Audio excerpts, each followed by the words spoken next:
Bismillahirrahmanirrahim. Assalamualaikum warahmatullahi wabarakatuh. Selamat datang teman-teman mahasiswa baru Pendidikan Agama Islam Fakultas Ilmu Sosial. Teman-teman, panitia awalnya meminta saya untuk membahas kehidupan Muslim Indonesia di luar negeri. Di sisi lain, mahasiswa ingin sekali mengkaitkan kontribusi SIKAS PAI di kala pandemik, mengukir prestasi untuk negeri. Judul pertama, lebih pada suatu harapan, suatu cita-cita, bagaimana kita memahami kehidupan kita sebagai Muslim Indonesia di luar negeri. Itu artinya bahwa kita berharap bisa menjadi global. Jadi kita berpikir secara global sehingga kita mungkin menjadi khalifah fil ardh. Yang kedua adalah judul kecil kita adalah lebih menegaskan tentang apa yang bisa kita lakukan saat ini.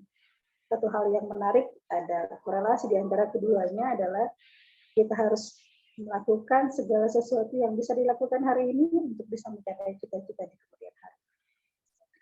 Satu hal yang menarik adalah mungkin Anda sering dengar khalifah fil ardh dengan rahmatan lil alamin. Dua kata kunci di atas adalah menegaskan bahwa Islam bukan hanya dipahami secara lokal, dalam kondisi lokal, tapi juga kondisi global.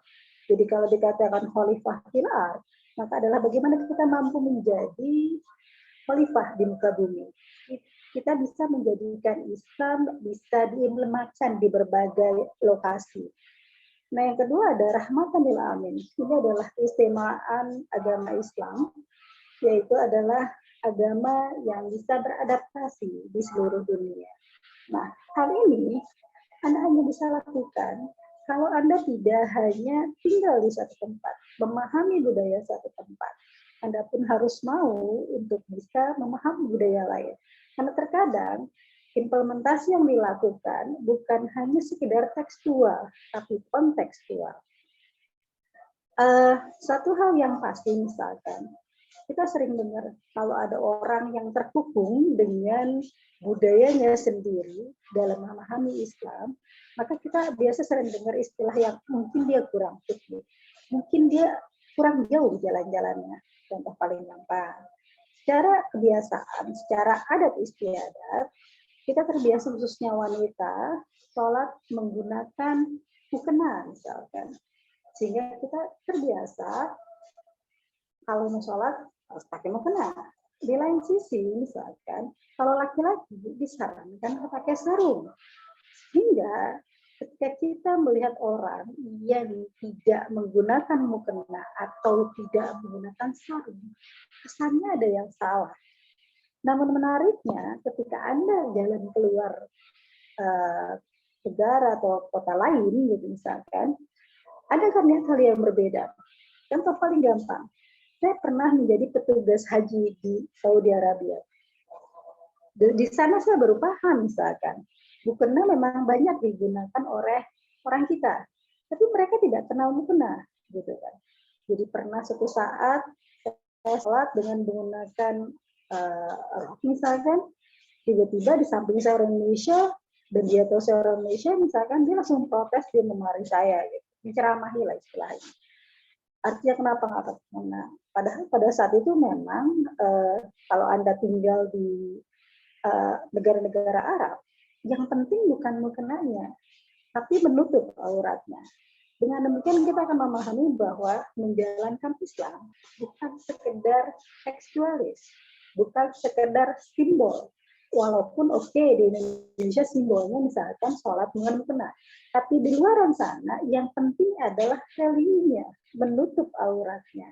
Inilah yang dikatakan adalah dengan kita bisa berjalan di banyak tempat, kita jadi memahami kenapa ini urgen di satu tempat, di tempat lain tidak, dan lain sebagainya. Saya memang kebetulan pernah kuliah misalkan di Mesir selama 4 tahun, bahkan 4 tahun setengah, karena saya melanjutkan S2 di sana. Di Indonesia, kita akan mengatakan bahwa misalkan sholat subuh, jam pas azan kita langsung sholat. Di sana malah dikatakan yang satu penelitian Indonesia mengatakan ibadah ritual Indonesia itu nomor 1. Tapi ketika saya pergi kuliah di Al-Azhar misalkan, di sana terkadang Kesannya kok simpel banget gitu. Kenapa saya bilang simpel? Karena patokan di sana sholat subuh adalah dia bangun langsung sholat. Enggak harus, bukan nggak harus jam 4, tapi lebih bagus memang jam 4. Tapi kesannya itu jadi biasa aja gitu. Jadi ketika di Indonesia kita kembali menjadi lebih soleh dalam hal tersebut. Bahkan pernah dalam suatu kesempatan misalkan kita jalan-jalan mahasiswa, terus jam 5, hampir setengah 6 mau maghrib lah bahasa di sana. Kita nggak berhenti dalam perjalanan. Kita sempat bilang, Pak, kita belum asar. Bukan Pak, jadi sorry, kita bilangnya ablah. Jadi pengurus asrama. Dan mereka yang bilang, ala gampang, nanti kodok gitu. Kita kan paham, kita bisa menjema asar dengan zuhur. Tapi kayaknya kesannya menyepelekan dengan akhirnya jadi mengkodok, kita aneh gitu, karena tidak terbiasa dengan itu. Untungnya, alhamdulillahnya, nyampainya itu berapa menit sebelum maghrib. Akhirnya orang Indonesia itu semua lari langsung sholat. Ini ada kebiasaan-kebiasaan seperti itu yang harus kita pahami. Termasuk misalkan saya pernah melakukan pertukaran pemimpin muda di Australia. Di sana kita lebih menarik lagi. Ada hal-hal yang ditanyakan misalkan. Saya kan nanya, kenapa orang Indonesia kok rese banget? Misalkan minuman itu harus pakai halal misalkan. Emang ada minuman yang haram? Seru. Gitu kan. Atau misalkan kenapa orang Indonesia masih suka dengar musik, padahal musik haram misalkan, karena lagi-lagi mereka memahami satu dalil tapi tidak memahami yang dalil yang lain. Ini yang artinya ketika kita hanya cuma satu sisi, akhirnya kita kesannya terkaku. Maka di Indonesia itu seru, di Indonesia itu memang dikatakan Islamnya beragam, tapi di Australia misalkan orang yang masuk Islam tuh dikhawatirkan, karena apa? Biasanya ketika dia masuk Islam, maka biasanya jadi aku semua jadi nggak boleh. Kenapa ada program pertukaran pemuda Muslim ke Australia? Salah satunya adalah untuk menegaskan jadi Muslim itu tetap bisa full gitu, jadi nggak terlalu kafir dan lain sebagainya. Termasuk misalkan Thailand gitu kan. Saya ingat banget dulu ada guide saya orang Muslim, saya udah lapar banget dan dia bilang ini nggak boleh, karena ini halal. Ini haram. Saya langsung bingung. Oke, dan akhirnya kita jadi lebih berhati-hati dan lain sebagainya. Padahal waktu itu kan pikirnya saya mau musafir yang cuma sehari 2 hari, intinya saya bayangkan kalau nggak ada guide, mungkin saya ngerasa boleh aja makan dan lain sebagainya. Artinya ada hal yang sifatnya tekstualis dan kontekstual. Nah, ke depan kajian Muslim menjadi sangat diminati. Kenapa saya katakan demikian? Sejak peristiwa 11 September, gitu kan, BTC, banyak orang yang belajar agama. Nah, yang menarik adalah akhirnya mulai bermunculan lembaga-lembaga yang mempelajari agama secara resmi. Itu kita katakan, loh, kok jadi formal banget gitu. Teman saya mengatakan, oh iya, negara mencoba melindungi warganya yang ingin belajar agama dengan membuka lembaga yang membuka ajaran Islam secara formal untuk memastikan bahwa yang mengajar adalah yang memahami ilmunya dengan baik. Dan kalian termasuk salah satunya yang akan jadi minat itu. Nah, di satu sisi, prospek ke depan adalah kajian Islam diminati adalah kajian Islam yang tadi bilang, memberikan pemahaman Islaman yang baik, yang moderat, tidak terlalu ekstrim, artinya semua salah, atau tidak terlalu lebar, semua boleh.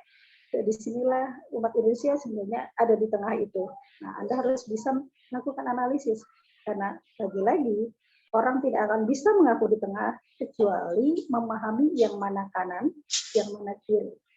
Jadi jangan sampai tiba-tiba saya ngaku di tengah, ternyata kirinya lebih kecil dan kanannya lebih banyak. Itu tidak di tengah, berarti itu lebih kecenderungan tertentu. Tapi lagi-lagi teman-teman, prospek ke depan kajian Islam makin diminati. Tapi Anda harus memahami, mampu berbahasa internasional yang baik. Kemarin misalkan di Jerman ada mengatakan, ada nggak sih yang bisa ngajar kajian Islam, tapi dalam bahasa Jerman misalkan. Oke, jelek-jeleknya bahasa Inggris lah gitu. Nah, yang jadi menarik kan banyak sekali orang-orang yang paham kitab Arab, nggak paham bahasa Inggris. Akhirnya, mereka nggak bisa dikirim. Padahal justru orang seperti itu, pemahamannya itu yang kuat. Jadi bahasa Arab kita gunakan untuk bisa memastikan literasi yang kita pelajari memang apa benar adanya. Bahasa Inggris atau bahasa-bahasa lainnya adalah bahasa kita bisa memediakannya, bisa mengantarkan pesan tersebut kepada orang-orang yang ingin mempelajari Islam dengan baik. Nah, yang menarik lagi yang terakhir adalah kita nggak cuma belajar bahasa, tapi kita juga harus belajar budaya. Karena cara penyampaian satu dengan lain pasti punya filosofi sendiri. Kalau Anda lihat misalkan orang-orang Arab terbiasa menyampaikan sesuatu dengan nada yang sangat berapi-api. Ini menunjukkan bahwa ada budaya mereka di sana. Tapi di satu sisi kita melihat ada satu budaya yang kesannya nggak usah berapi-api, tapi yang penting terserap gitu. Nah, tapi lagi-lagi bagaimana cara kita mengantarkan suatu pesan tergantung dari bagaimana pemahaman madu. Jadi kata kuncinya adalah madunya, orang yang kita sasar. Dai cuma sendiri, madu banyak. Yang paling gampang adalah seorang dai mencoba beradaptasi dengan kebutuhan madu, dengan kondisi madu, sehingga pesannya bisa terserap dengan baik. Oke ya. Nah, saat ini Anda adalah mahasiswa PAI. Ingat, mahasiswa PAI itu berat banget. Karena apa? Orang mahasiswa PAI dianggap paham agama kalau bisa baca tulis Quran. Makanya saya berharap saatnya nanti kalau udah lulus, Anda tuh bisa baca tulis Quran. Malah kalau keren lagi kalau bisa hafiz Quran. Lalu Anda memahami kajian Quran hadis dengan baik sebagai sumber, lalu Anda memahami fikih. Ingat, karena apa di luar biasanya tahunya orang agama ya, ini hukumnya apa ya gitu. Tapi cerita banyak hal jujur minta hukumnya. Artinya Anda mempelajari agama secara tekstual, pahami dasar agama dengan baik. Lalu kedua, Anda harus ingat bahwa pelajari Islam sebagai satu konsep, bukan simbol. Tadi saya sempat bahas tadi. Anda harus memahami secara kontekstual. Jadi misalkan kita menutup aurat, oke, kalau budaya di Arabnya pakai gamis, mungkin di negara lain boleh beda. Tapi yang penting kata kuncinya menutup auratnya. Karena di sini dikatakan pahami budaya sekitar agar pesan yang disampaikan menjadi lebih terserap dengan baik. Caranya apa? Anda harus punya modal sosial yang baik. Salah satunya adalah mengikuti organisasi agar lebih mudah berbaur. Nah, kenapa saya bilang organisasi penting? Karena dengan Anda berorganisasi, berarti Anda ikut banyak kegiatan yang terkait dengan masyarakat. Dan itu sangat penting. Bagi saya itu adalah modal sosial Anda.